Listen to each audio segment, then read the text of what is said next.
The 1980s was one of boxing's greatest generations. Here is my top 10 greatest boxers from the 1980s. Number 10, Salvador Sanchez. Salvador Sanchez won the WBC featherweight title in 1980 by defeating Danny Little Red Lopez. And he made many title defenses and never lost a title in the ring, keeping it until his death in 1982. He was regarded as the James Dean of boxing, dying in a car crash at just 23 years of age.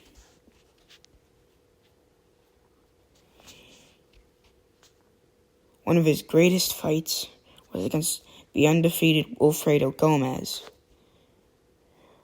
which ended in a 8th round TKO win for Sanchez.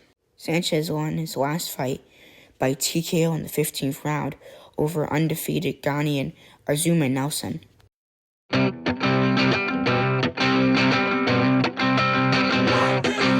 the man, don't be complacent, do what you can to fight the man. Fight the man. In the big white house, there's a big orange turd, and he don't give a damn about the big blue world. Fight the man. Fight the man.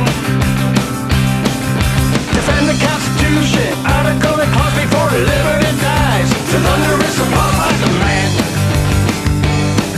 Fight the man. Fight the man. Fight the man. Don't be complacent, do what you can to fight the man. Fight the man. Be kind to all people, regardless of race, but even God didn't want to punch a fascist in the face. Fight the man. Fight the man.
Number 9, Aaron the Hawk Pryor.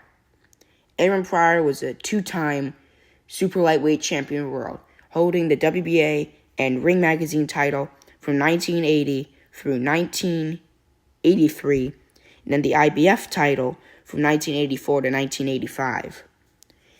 Only losing once in his entire career, having a record of 39-1, with a total of 35 KOs.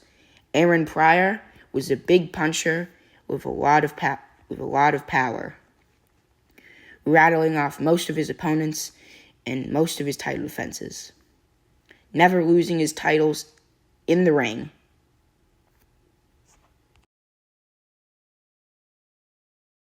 Number 8, Larry Holmes.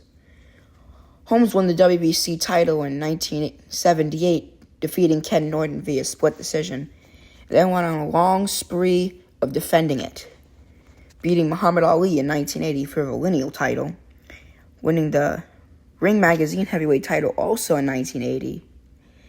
In 1983, Holmes vacated his WBC title and was then the new IBF champion until 1985, when he lost 2 decisions to Michael Spinks. He ended up having a Hall of Fame career with a record of 69-6, with 5 of his 6 losses being to undefeated fighters. In his next fight after the Spinks losses, he fought Mike Tyson in his only loss by stoppage. Number 7, Michael Spinks. Spinks won the WBA light heavyweight title in 1981, becoming undisputed in 83, before moving up in 1985 and doing the unthinkable, challenging Larry Holmes for the heavyweight title and defeating Holmes by unanimous decision. Spinks held his titles, except for the IBF, which he vacated, until 1987, where he lost to Mike Tyson by stoppage. But of course, that was Mike Tyson.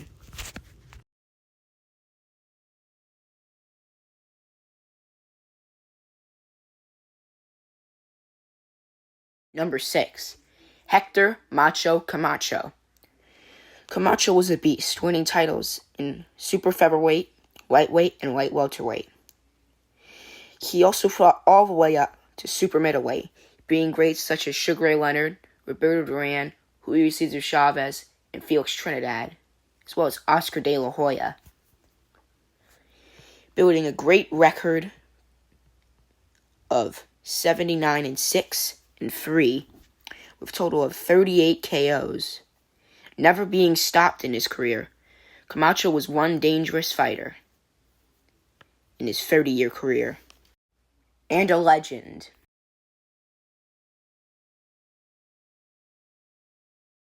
Number 5, Thomas the Hitman Hearns.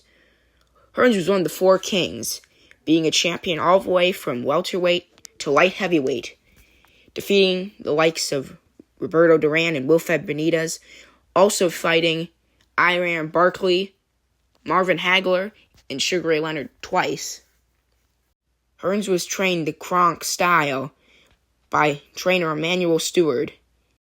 Hearns fought all the way up to cruiserweight, winning the IBO cruiserweight title, losing it in 2000. All in all, Hearns had a total career record of 61-5-1, with a total of 48 wins by knockout, his only draw being the Sugar Ray Leonard. Hearns was also the first man to actually knock out Roberto Duran. Number 4, Roberto Duran. Duran fought all the way from bantamweight to super middleweight, winning titles at lightweight, welterweight, junior middleweight, and middleweight. He was the undisputed lightweight champion from 1978 to 1979. He fought all of the 4 kings, as well as Iran Barkley, Hector Camacho, William Joppy, and Wilfred Benitez.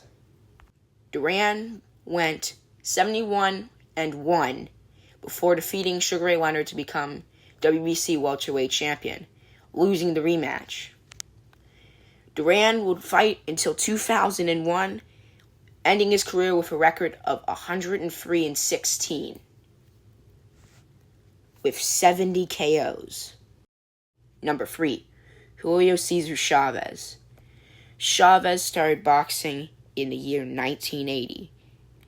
He fought all the way from bantamweight to super welterweight, winning titles at super featherweight, lightweight, and light welterweight.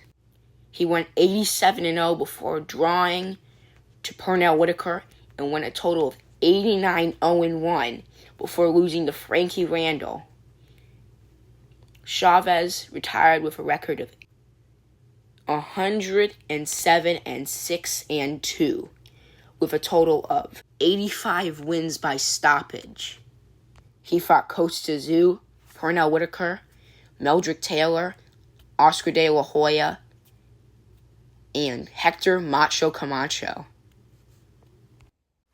Number 2, Marvelous Marvin Hagler. Marvin Hagler was the middleweight champion from 1980 to 1987. Won the Four Kings. Hagler had a record of 62-3-2 with 52 knockouts, fighting John Mugabe, Sugar Ray Leonard, Roberto Duran, and Thomas Hearns. Hagler was a huge pressure fighter who was undefeated for 7 years until he lost his middleweight title to Sugar Ray Leonard by split decision in 1987.